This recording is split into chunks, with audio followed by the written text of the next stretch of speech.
인사하겠습니다. 샬롬. 여호와 샬롬의 하나님 함께 하시길 바랍니다. 오늘 말씀의 제목은 소식받은 자의 마땅한 행동. 소식받은 자의 마땅한 행동. 이번 한 달도 참으로 수고 많으셨습니다. 오늘 1월 마지막 날인데요. 내일부터 시작되는 2월 한 달도 주님과 동행하시고 승리하실 수 있기를 축원합니다. 아멘. 아멘. 믿는 대로 되는 겁니다. 아멘. 천사를 통해 자신이 하나님의 아들 잉태할 것을 고지받은 후 마리아는 순종하기로 결심했지요. 지난주에. 그 후 마리아는 은혜 받은 자로서 머물러 있지 않고 이 소식을 전하는 자로 행동을 오늘 하고 있습니다. 본문 39절 보십시오. 이때 마리아가 일어나 빨리 산골로 가서 거기까지 봅니다. 이때 마리아는 본문 39절에 먼저 어떻게 하고 있는가를 잘 우리는 살펴봐야 되는데요. 이때 이런 소식을 들었을 때 자기 혼자 기뻐할 수도 있고 아니면 무슨 소리야 이렇게 고민하고 있을 수도 있는데 그 생각에서 머물러 있지 않고 이제 행동을 개시하는 거예요. 행동. 그래서 첫 번째는 뭐냐 하면 마리아는 실질적 행동을 했다라는 거예요. 그러니까 행동했다. 일어나라는 히브리어, 헬라어 뭐 이런 뜻글자들은 대부분 어디에 주목해야 되느냐? 동사에 주목해야 돼. 동사. 그래서 우리가 생각하는 말과 언어 우리가 있으면 살아 움직이는 언어가 되기 위해서는 뭐냐면 동사에 주목해야 돼. 일어나. 뭐 영어로는 간단히 get up 이 정도이지만 일어난다는 거죠. 이것은 뭐냐 하면 이 의미는 뭐냐? 의심을 깨고 믿음의 단계로 이제 나아갔다는 얘기예요. 긴가민가 안 할까요? 아니 졌는데 너 임신할 거야. 그러면서 거다가 한 개다 더 보탠 게 뭐죠? 성령으로 잉태할 거야. 이러니까 벙찔 수 있는 이 입장인데 그 의심을 깨버렸어요. 지난주 보니까 주의 계집종이오니 주의 여종이오니 뜻대로 하옵소서 이런 고백을 했습니다. 그래서 의심을 깨야지만 일어날 수가 있는 거예요. 어떤 배를 골고 있는 어린아이가 있었습니다. 지나간 사람이 동냥이나 얻을까 싶어서 쳐다봤습니다. 네, 어떤 노신사가 아주 옷을 잘 입고 와서 딱 중전을 써가지고 딱 보면서 아이야 내가 밥 사줄게 가자 하니까 아이가 눈빛이 달라지면서 진짜로 사줄까? 이런 고민을 안 하고 바로 일어나고 따라가는 거예요. 왜? 그 사람이 말끔한 신사기 때문에 그렇죠. 그런 신사들이 거짓말할 가능성이 거의 낮거든요. 미국에서 실험을 했어요. 실험을. 어떤 실험을 했느냐? 똑같은 사람이에요. 똑같은 사람인데 한 번은 옷을 후줄구르하게 입고 한 번은 깔끔하게 깔끔한 정장을 했습니다. 그리고 지갑을 가지고 있다. 일부러 포켓 뒷춤에서 흘리는 걸 연기를 했어요. 가다가 이렇게 흘린 거죠. 근데 흐름할 때는 거지 같은 행동을 하고 가니까 흐름할 때는 아무도 신경 안 써주고 뭐 거지가 흘려봤자 뭐 있겠어 이런 생각을 한 거예요. 근데 노신사가 착 양복 쫙 빼고 가다가 탁 흘렸단 말이에요. 그러니까 누구나 다 그 사람을 쫓고 부르는 거예요. 아저씨 젠틀맨 뭐 이렇게 불렀습니다.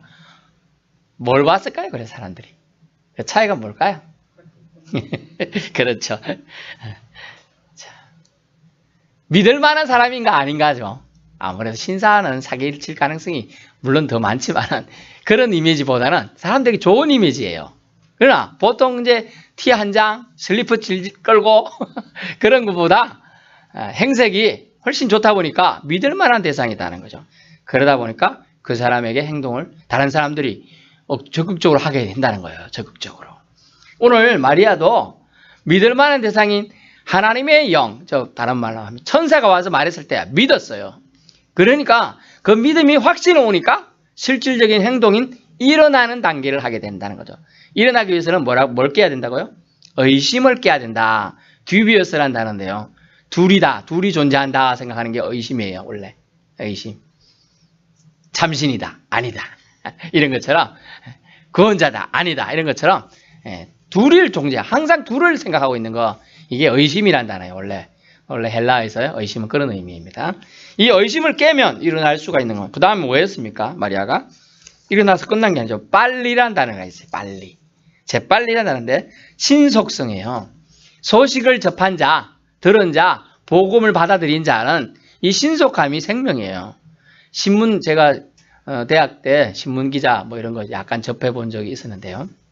제가 편집부에 있어서 글 쓰고 올리고 게시도 해봤습니다. 보도의 원칙이 뭐냐면 신속성이에요. 정확성이에요. 이런 원칙들이 있어요. 신속해야 돼. 아무리 그 정확한 사실이고 진짜 사실이더라도 다른 데서 다 보도하고 후에 나가면 아무 소용이 없어요.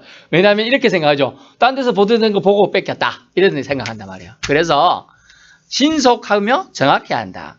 신속성이 뭐냐? 빨리예요. 소식을 빨리 전해주고 싶죠. 그것은 기쁨의 극치의 순간, 최고의 정점에 아무도 몰라 이 소식을. 자기만 알아. 이때 알리는 그 가치가 얼마나 큽니까? 이 가치를 마리아는 포기하지 않았다는 거예요. 이 기쁨의 극치의 순간, 크라이막스라는 단어를 쓰는데 최고의 순간에 그것을 빨리 전해주고 싶었어요. 여러분, 숭늉이 언제 맛있어요? 차가울 때 더 맛있어요? 야, 따뜻할 때 좀 맛있어요? 그때가 중요하다니까. 그때를 놓치지 않고 마리아는 달리 간 거예요. 빨리. 그 다음에 어디로 갔어요? 산골로. 이 산골의 의미는 진짜로 산골에 있었겠습니다만은 다른 의미는 또 뭐가 있을까요? 뭐냐면 장애물이란 뜻도 돼요. 장애물. 여자잖아요. 여인이잖아요. 안 무서워요? 지금 그래도 여기도 저기 저 위에 있고 요 밑에 한 개 있잖아요. 그 중간에 아무것도 없잖아요. 무섭다고 생각한단 말이에요. 지난번에 우리 금요일에 오시고 했던 아직 결혼 안 하시기 때문에 제가 청년이라 부를게요. 그 청년이 그래도 깜깜할 때 오니까 무서워하고 우리 교회 밤에 이제 화장실을 금요기도 하고 가서 쓴다고 말이죠. 단점이 뭐가 있어요? 불이 없어요. 화장실 쪽에 가는 길에 깜깜합니다. 안 가보셨구나. 깜깜해. 그래서 제가 저기 뒤에 이게 손전등을 비치해 놓은 이유가 그거예요. 저기 큰 거 한 개 있잖아요. 네, 비춰가지고 가면 되는데 그분은 이제 급하게 나가다 그냥 가셨는데 못 찾아서 제가 뒤에서 비춰줬단 말이에요. 손전등을. 남자도 밤에 어디 가면 무서운데 밤이란 단어가 없어요. 산골이라는 의미가 뭐냐 하면 무서움을 상징할 수 있고요. 또 장애물이라는 뜻도 돼요. 근데 장애물을 넘어서야 돼요. 우리가 어떤 소식을 전하는 데는 장애물이 항상 있다는 거예요. 우리가 믿음 생활 좀 잘 할 때 왜 갑자기 어떤 사람들은 잘 하다가 꼬꾸라지죠? 잘 믿다가 왜 넘어져요? 시험이 들어서. 그 시험이에요. 내가 가는데 생각 안 해봤겠어. 지금 가서 빨리 알려주고 싶은데 그건 산골이란 말이야. 가다가 늑대가 나올 수도 있고. 히브리지에는 호랑이가 없지만은 뭐 무서운 동물도 나올 수 있고 강도도 만날 수 있고 이런 생각을 안 했겠습니까? 했어요. 그런데 산골로 가서란 또 단어가 뭐가 있죠? 가서. 갑니다.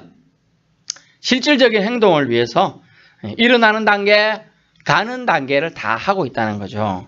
이것이 뭐냐면 실천적인 믿음은 행동이 반드시 요구된다는 거예요. 행동이 반드시 따른다는 거예요. 우리 이 참조 말씀을 야고보서 1장 14절을 우리 한번 볼까요? 야고보서 1장 14절.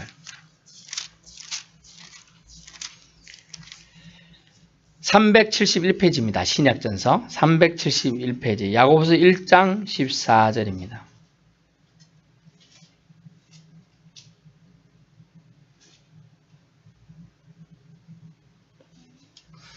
오직 각 사람이 시험을 받는 것은 자기 욕심에 끌려 미혹됨이라 이렇게 되어 있죠.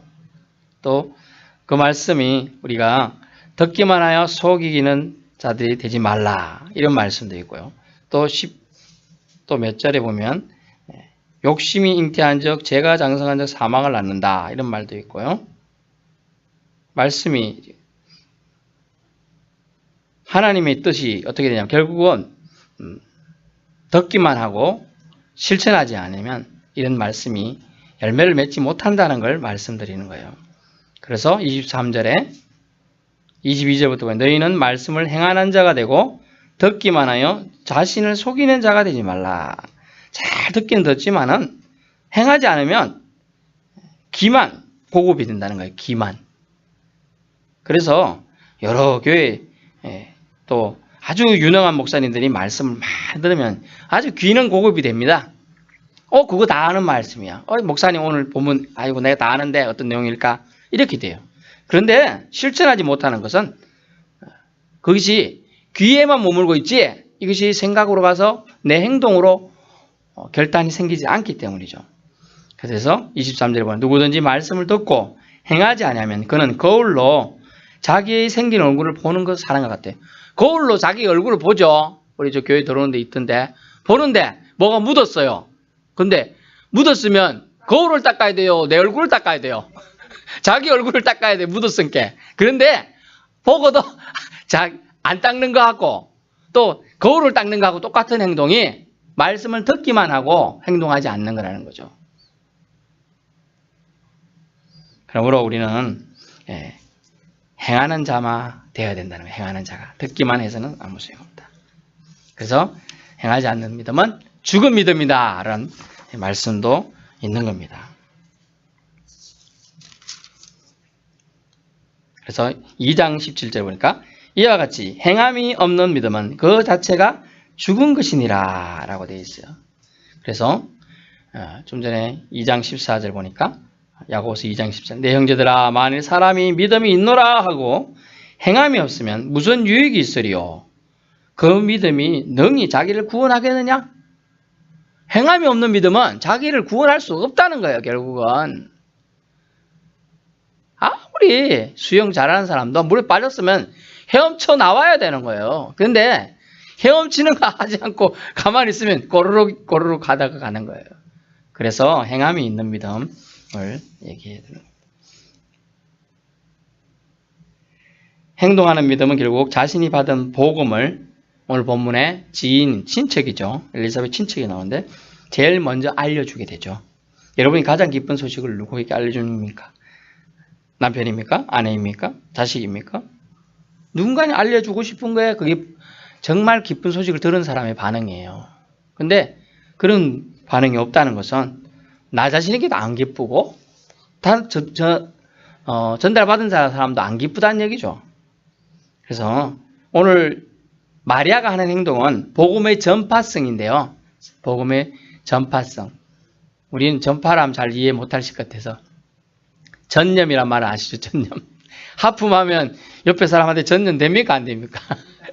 그런 것처럼 복음이 좋은, 지금 제가 전념이라니까 이제 감이 오시나 본데 전파가 되려면 좋다는 것이 인지가 정말 확실히 되어야 된다는 거죠.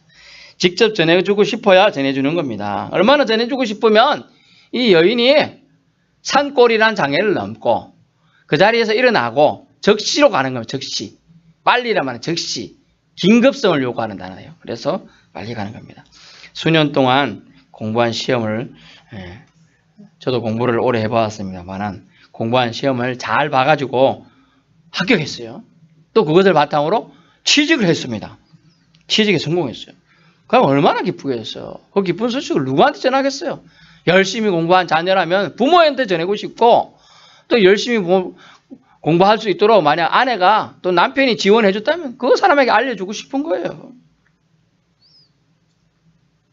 기쁜 소식을 전하는 기쁨을 마리아는 기쁘게 신속하게 감당합니다. 이것이 믿음입니다. 여러분과 저는 주님 안에서 자녀라는 기쁨을 전하는 행동의 믿음이 마리아처럼 용솟음 칠 수 있길 바랍니다. 두 번째 오늘 소식 받은 자의 행동이 뭐냐면 좀 전에 첫 번째는 뭐냐면 실천적인 행동, 실질적 행동을 얘기했는데 두 번째는요 마음의 행동을 얘기하고 있어요. 마음의 행동 뭐냐면 소식으로 인한 기쁨을 표현했어요. 참 한국 사람 특히 경상도 사람들은 표현력이 약한데요. 제가 이제 경상도에서도 이제 저 북부 쪽이 약해요.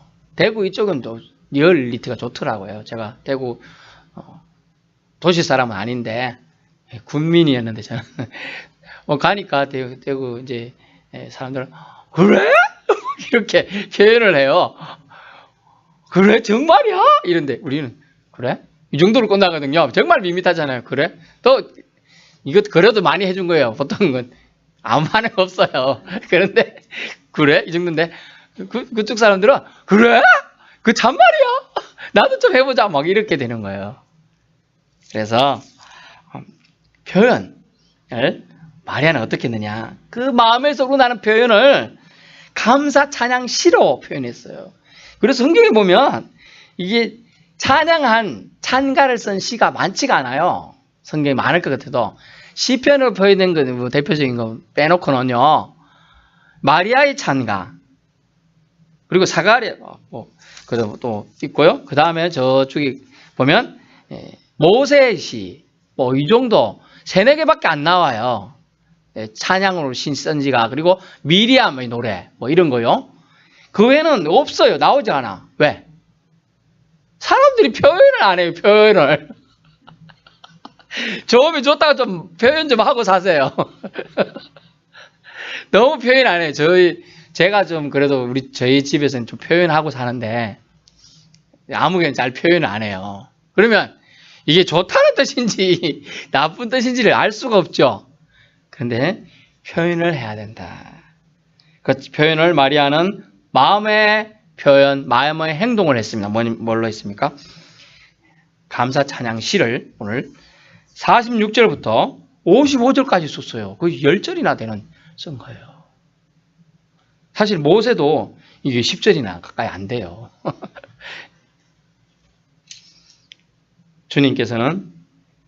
예수님께서는 나병 환자 10명의 나병을 고쳐주신 성경이 있습니다. 기록이. 그런데 예수님의 치유로 고침받고 감사하며 돌아온 사람이 그렇죠. 한 명밖에 없었어요.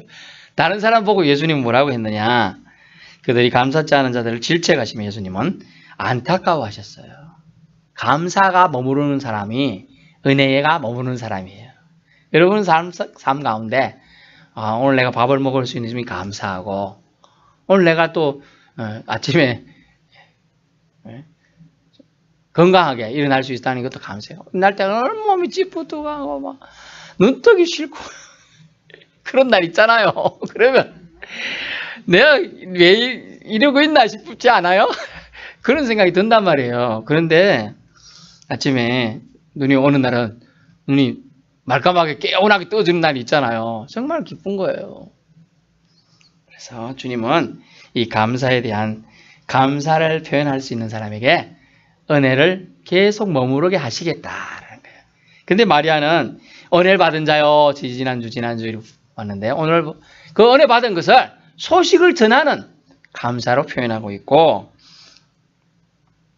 이 받은 축복을 전달하려고 몸부림치고 있는 거예요. 사실은. 생각해 보세요. 지금. 마리아가 지금 2100여 년 전에 좀 썼잖아요. 이거를. 근데 지금 2100여 년 동안 사람들이 마리아의 창가를 지금 보고 있어요? 안 보고 있어요? 유명한 거예요. 지금. 엄청난 이 땅에 여러분 서점 가보셨나요? 책. 얼마나 많은 사람들이 책을 쓰고 뭐 출판하고 합니까? 근데 없어지는 책들 내용들이 얼마나 많아요. 기억도 안 나요. 뭐 예전에 제가 어릴 때 읽었는데 지금 책 가보면 없어요. 그런데 이거는 성경에 기록되어 있기 때문에 성경을 읽는 사람 다 보게 돼 있죠. 그 많은 축복을 지금 또 마리아는 받게 된다는 거죠. 우리는 은혜에 받은 축복에 어떻게 반응하며 감사를 표현해야 되나. 그것을 마리아를 통해서 한번 우리는 유추해 볼 수가 있는 겁니다. 마리아를 통해서라는 말을 제가 자주 하는 이유가 뭘까요? 마리아는 그때 당시에 약자입니다. 약자. 약자로 대표되는 사람이라고 볼 수 있어요. 약자가 뭡니까? 약한 자. 여인이었습니다. 결혼 안 했다는 뜻은 뭡니까? 결혼 안 했다는 뜻은 보호자가 없다는 뜻도 돼요. 사실은 알고 보면. 뭐 부모님이 있을 수 있고 그렇게 생각하겠지만은 엄격하게는 독립체가 아니다. 누구의 정말 마음 상하지 마세요. 누구의 소유다. 이런 개념. 옛날 우리 어땠어요? 부모님이 정해주면 누가 그 사람하고 처음 얼굴도 못 보고 결혼한 사람이 많았잖아요. 저희 모친도 그렇다는데 그렇다고 합니다. 그러니까 아무도 정해지면 그냥 얼굴도 사진 한번 보고 좀 하면 안 돼. 사진이 없다. 이러면 가지고 결혼했단 말이에요. 뭐 이렇게 옛날 사모관대 쓰고 가갖고 그때 이렇게 볼 때 인사할 때 얼굴 눈 한번 보잖아. 안 보셨구나. 그런 거예요 지금. 근데 주님은 이 마리아의 창가를 통해서 약한 자의 기도와 찬양을 흠양하고 계시다. 기쁘게 받으셨다는 걸 알 수 있습니다. 46절 55절까지 감사 찬양시 마리아의 찬가인데요. 마리아는 친족 엘리사벳의 축복의 말을 44절과 45절을 듣습니다. 한번 볼까요? 어떤 축복의 말을 우리가 또한 해야 되는지 볼 수 있어요. 44절 보면 보라 네 무난한 소리가 내 귀에 들릴 때에 아이가 내 복중에서 기쁨으로 뛰노라 또다. 아멘. 45절 주께서 하신 말씀이 반드시 이루어지리라고 믿은 그 여자에게 복이 있도다. 아멘. 이런 축복의 말을 엘리사벳이 또한 해줍니다. 그럼 우리는요. 우리도 이런 축복의 말을 할 수 있잖아요. 이양하는 말, 좋은 말, 잘 되거라. 응? 부자 되거라. 네 흥하거라. 응? 축복받거라. 시험 합격하거라. 귀에 확실히 잘 크거라. 머리 똑똑해지거라. 이런 좋은 말을 많이 하라는 뜻도 되잖아요. 그래서 마리아는 친족 엘리사벳의 축복의 말을 어떻게 했느냐? 그것을 믿었어요 또. 그래서 믿는 자는 그 믿음의 열매들이 그 믿음을 통하여 마중물 아시죠? 마중물. 펌퍼질 어릴 때 물이 안 나오면 막 이렇게 하잖아요. 물 부어야 되잖아요. 막 이렇게. 그것처럼 믿음의 씨앗 처음엔 작았지만 점점 마리아가 지금 믿음이 커지고 있는 걸 보여주고 있어요. 조금씩. 그러므로 누군가의 축복의 말을 믿으면 힘이 나지 않습니까? 축복의 말을 내 거로 정말 저 사람이 나를 축복해주고 격려해주고 기도해주니까 힘이 난다. 아유 주사님 오늘 건강하십시오. 좋은 일만 가득하십시오. 아침에 전화를 받았다. 나는 권사님 오늘 좋은 일 가득하길 바랍니다. 오늘 왠지 꿈속에서 권사님 뵀는데 기분이 너무 좋더라고요. 좋은 일 있을 것 같아요. 막 이래 해주면 아멘 했으면 막 왠지 하루 종일 막 좋은 일이 있을까 기대가 되지 않아요? 기대를 막 하시면 돼요. 그럼 좋은 일이 생겨요. 좋은 일이 생길 줄 믿습니다. 그러므로 누군가의 축복의 말을 믿으면 힘이 나듯이 우리 주님의 말씀도 믿으면 더욱더 큰 힘이 우리에게 생겨나게 은혜 주신다는 것을 오늘 알려주고자 하는 겁니다. 오늘 찬가 마리아 찬가의 내용은 뭡니까? 자신에게만 은혜에 대한 마리아의 감사가 46절부터 48절에 나오고요. 그 은혜가 일반 백성에 미칠 것에 대한 예언이 49절 50절에 나오죠. 능하신 이가 큰 일을 내게 행하시 그 이름이 거룩하시며 그의 긍휼하심이 두려워하는 자에게 대대로 이릅니다. 우리가 하나님을 한마디로 칭한다면요. 거룩하시다 이 단어예요. 거룩하신 분을 우리 감히 그 이름도 부를 수가 없었어요. 옛날에. 그래서 여호와라 이름 가르치지 않을 때 어떻게 했습니까? 아도나이라는 단어를 썼어요. 그게 뭐냐 하면 주님이라는 단어예요. 우리가 부르는 지금 주님 있잖아요. 우리 주님. 그 단어가 아도나이라는 단어예요. 왜? 감히 사람이 신의 이름을 어떻게 불러요? 그래서 부를 수가 없어가지고 다른 존칭어를 만들었는데 그게 주님이라는 단어예요. 아도나이. 그렇습니다. 그 정도로 경건하게 하나님을 부르려고 노력했던 사람. 그래서 그 이름이 주는 의미는 거룩이라는 거예요. 여호와 하나님의 이름의 의미는 거룩하시다. 그러면 우리는 거의 거룩하심을 레위기 19장에 나오잖아요. 본받아야 된다라는 거예요. 그래서 거룩하심을 본받는 자, 본받으려고 하는 자, 하나님께서 거룩을 입혀 주신다고 약속해 주시는 겁니다. 높은 자를 낮추시고 낮은 자를 높이시는 하나님이 공평하신 심판에 대한 선언이 또한 나와 있고요. 하나님의 약속의 성취를 확인하는 장면이 54절, 55절에 나와 있는 겁니다. 그런데 56절을 한번 보셨어요? 마리아가 석 달쯤 함께 있다가 집으로 돌아가니라. 아멘. 뭐냐 하면 이것도 별로 의미가 없이 생각하실 수 있겠지만 석 달이나 나무집에 있는데 있다니까요. 여러분은 마음이 넓으셔가지고 친척이 석 달이나 집에 있다 생각해 보세요. 저는 며칠 전에 이제 제가 지난번 섬겼던 교회 전도사님이 오셔서 3일, 오늘 3일째 있다 오늘 가셨어요. 3일 있어도 번거롭더라고요. 뒤챙겨줘야 되고 뭐 해야 되고 번거로워요. 근데 석 달 있으면 진짜 힘들어요. 정말 마음이 좋아도 힘들어요. 제가 그걸 왜 하느냐 하면 제가 어릴 때 저희 집이 이제 큰 집에 얹혀서 좀 지냈어요. 서울 살다가 무슨 일이 생겨가지고 저희가 뚝섬 근처에 살다가 시골로 다시 내려갔었거든요. 그런데 갑자기 가니까 집이 없잖아요. 그래서 이제 얹혀 지내는데 제가 엄청 밥을 잘 먹었답니다. 뭐 뜻이냐면 밥을 해놓으면 낼름낼름 먹은 거죠. 자기 이제 사촌 형들 주려고 그러면 그게 이제 실제로 좀 밉잖아요. 여러분은 마음이 넓어서 안 미운데 저는 그런 미움을 많이 받았어요. 그러다 보니 왜냐하면 부모가 있으면 괜찮아요. 부모님들은 서울에서 계속 일하고 계셨고 저만 내려와서 있었던 모양이에요. 그런 일이 있었어요. 그런데 석 달이나 있을 정도로 제가 자꾸 강조하는 이유가 뭘까요?